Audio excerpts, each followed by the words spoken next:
You ever promoted someone that was a rising star, but then 3 weeks later you're like, wait, why is everybody mad at them? Or maybe you've had that moment where you realize that your new supervisor is avoiding conflict like it's radioactive. And suddenly you're the one that's still fielding all of the people problems. Don't worry, you're not alone. Most of the time, it's not that you have the wrong person in that supervisor spot. It's just that they're not prepared to lead yet. Hello, difference maker, and welcome to IDD Leader, the podcast that's all about helping human service organizations retain and grow their workforce using behavioral science. I am your host, Nate Beers. Let's dive in. Now, today, we're talking about why supervisors often struggle and what you can do to change that so that your next supervisor promotion does not turn into a damage control mission. Let me start with a story.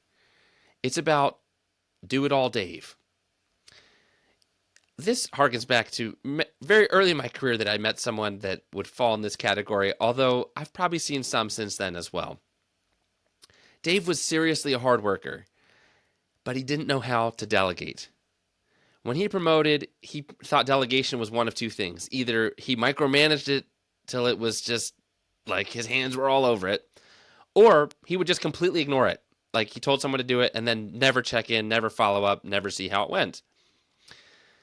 Most of the time, he leaned on that doing everything himself. He just went around and was real busy, up in everyone else's space.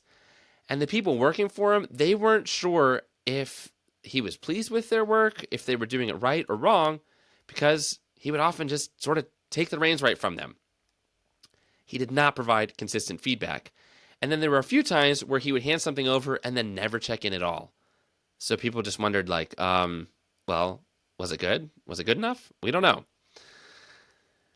What ended up happening is he created a lot of turnover because people didn't feel trusted. Yeah, he was either way too involved up in their space or completely absent.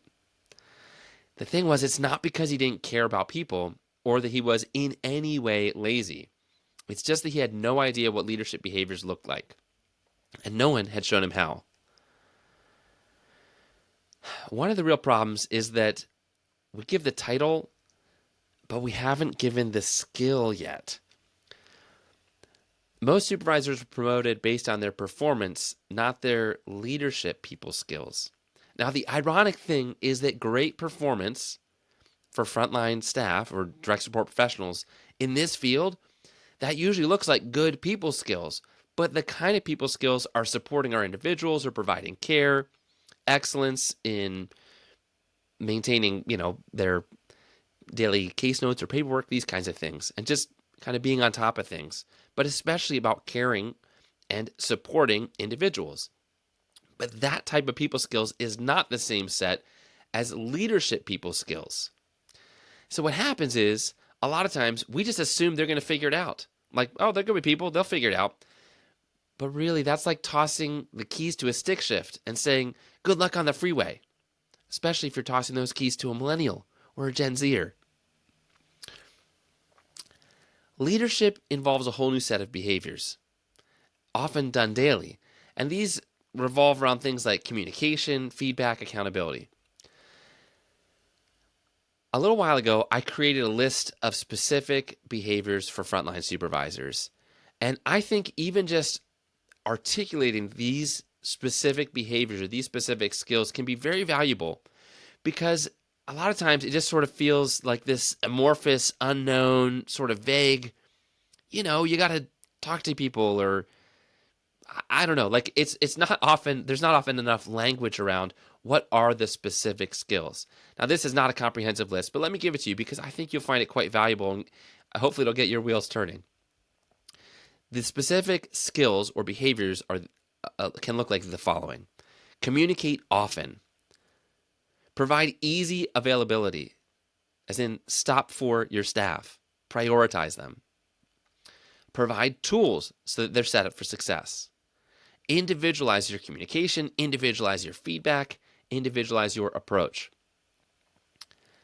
Provide clear expectations and frequent praise.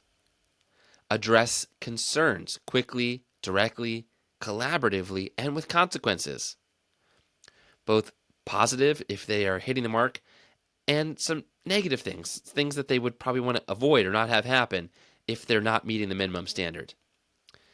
Now, obviously, addressing concerns is sort of a complex set of skills, but still, it is worthy of saying it as its own thing. Maintain professionalism. Oh man, this one can sometimes hurt.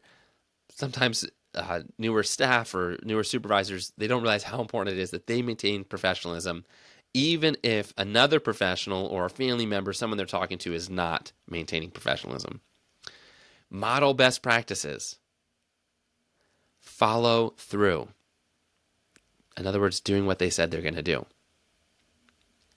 Ask good questions. Provide reinforcement or rewards when people are doing it right. Now, again, that's not an all-encompassing list, but even just in hearing me say those, I'm hoping that really helped to clearly identify some spots where you might have supervisors that are nailing it, but then also maybe a couple spots like, oh, that would be an area to target for improvement. Here's what we want. We are asking them to run a relay race, but sometimes we don't actually remember to hand them the baton. By helping them level up these skills, it's like we're handing them the baton. Now, why most supervisors fail? New supervisors, they don't need more pressure. Sometimes they don't even need more accountability, although I will say probably a lot of times they do. But what they really, really, really need, wait for it, it's practice. Giving someone that title does not automatically instill the new skills. How do you learn new skills? By practice. See, what happens is when they avoid tough conversations or they miss chances to recognize their staff, or maybe they over-focus on the admin work, it's often because they don't know what to do, or they might kind of know what to do, but they don't really know how to do it. That reminds me of conflict avoidant Kelly. Maybe you've had someone like this on your team. Conflict avoidant Kelly is super nice. In fact, she's too nice. Well, for a supervisor. She's the one who literally prints a sign on her door that says, "Please email me." No lie, she doesn't want to have the direct conversation. She's terrified of real-time coaching, and she just wants everyone on her team to feel so accepted. If you've got conflict avoidant Kelly on your team, what you can expect is that eventually her staff will stop asking for her help, and they'll just start quitting instead. So, how can we bake in practice or build that into the daily, weekly rhythms of our teams or of our supervisors? Again, think of leadership like any skill. They need reps, not just reminders. So don't wait for the meltdown. Don't wait for things to go south. You want to build it in with low stakes practice and with coaching from the very, very start of it. Let me give you some examples of the types of leadership reps that I'm talking about. Have somebody practice any of the following things. Leading a 5-minute check-in. Trying to have a 2-minute coaching moment. Giving recognition that doesn't sound like a robot wrote it. Asking 3 open-ended questions that communicate support. Now, these can get built in a couple different ways. One area would be in one-to-one supervision. Who do your frontline supervisors report to? Is that like a program manager? Depending on your role, maybe that's you. But whoever's overseeing them, you can build in practice, kind of like role play, into your frontline supervision, into your one-on-one supervision with these supervisors. Another thing you can do is you can build it into team moments. If you're having a team meeting, literally schedule 10 or 15 minutes of it for someone to practice a skill and to get feedback from the team. Now, this might sound terrifying, but let me give you a real-life example that I heard about on a team. It was a team of leaders, and what they did is they started having, every time they had their regularly scheduled, I don't know if it was a weekly or every other week kind of meeting, but every time they met together, they would take about 15 minutes, and someone on the team would practice a leadership skill, essentially a role play. And I think they mixed up which ones it was.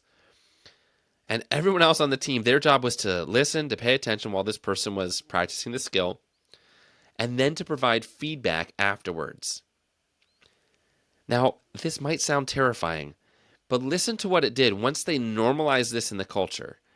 All of their leaders, all of their supervisors got practice receiving feedback. Yes, it could feel uncomfortable at first, but when you realize that people are for you, and it's powerful. And actually, it's actually kind of like a batting coach. If you're swinging a little bit off and the batting coach says, hey, I need you to lift your one shoulder a little bit more, or drop your shoulder, or whatever they're telling you to do, it does not need to be a cry yourself to sleep or cry in the corner afterwards kind of moment. It just can be like, oh, okay, yeah, we just work on getting better here. Not a big deal. And especially if the top leaders model this, where they welcome feedback from the whole team, it kind of opens the door for everybody else. So they learn to receive feedback. They also learn to give feedback, which is a very valuable skill as a supervisor, as a leader, and to give it in a way that's effective, that's short, concise, and helping support somebody. And then thirdly, and most importantly, they get practice to get better. The members on that team actually got better when the real-time moment, when the heat was turned up, and there was somebody upset that they were talking to, or they were dealing with a situation that the stakes were much higher than at the staff meeting, they were ready because they had practiced. It's a very, very powerful thing. Highly, highly recommend. What's really cool is you don't actually have to send everybody to like a week-long boot camp or seminar. You can just start with 10 or 15 minutes in your leadership meetings. You can start with one huddle, one feedback conversation, one follow-up after a team issue. And through that, you'll end up building skills and building confidence. Now, along these lines, I actually just released a new free tool. It's the Turnover Fix Playbook. Well, what does that mean? It really what it does is it breaks down 4 most important habits for supervisors that help keep DSPs around. It comes with a self-tracking checklist so they can see how they're doing or what they're doing and maybe what they're not doing. It's a tool that's great for new supervisors, but it's also great for any supervisors that never really mastered those leadership skills. If you'd like to get it for yourself or for your supervisors, I do believe it'll move the needle for you. You can just simply go to iddleader.com/supervisor. It's that simple. iddleader.com/supervisor and download your free copy. You can do it today. Also, I'm very excited to start to share with you, and I'll be going more in depth on this in future episodes, but we're about to release a deeper structured 6-part training course. It's going to be live, virtual, highly interactive, and it is all about teaching these types of leadership skills or people management skills to supervisors to get them much, much better at managing people. We're going to run the first cohort as a beta group, and we'll do that at a deep, deep discount in exchange for feedback. Again, more details on this coming soon. But the bottom line is that this training course is designed to turn your supervisors into confident leaders who keep great staff. Period. And I'm doing this because I recognize you don't have to fix this alone. You're not in it alone, and I want to provide that support for you. So can't wait to share more as it gets rolled out. Well, what would be great next steps or action items for today? I always try to leave you with at least one action item. Action number 1, this week or at your very next supervision, one-to-one supervision with someone that reports to you or your next team meeting, create a moment. Create a moment for someone to practice one of those relevant skills as a supervisor and for them to get feedback on how it goes. And then do it again and again and again. But just start once. Just try it. Or try it where you're the one that's in the hot seat and where you try to do it first and have your team give feedback. Man, that'll loosen things up. It'll also show you a lot about how safe people feel to tell you what they think. But that's a topic for a different episode. The other next step action item, I already said it, but download the Turnover Fix Playbook, iddleader.com/supervisor. I don't think you'll regret that. I think you'll really enjoy that. resource for you. In the end, my hope is that you don't just promote and hope, but that you promote and prepare. And you prepare your supervisors, even if they're on the job already, through practice, feedback, and helping them get better at it.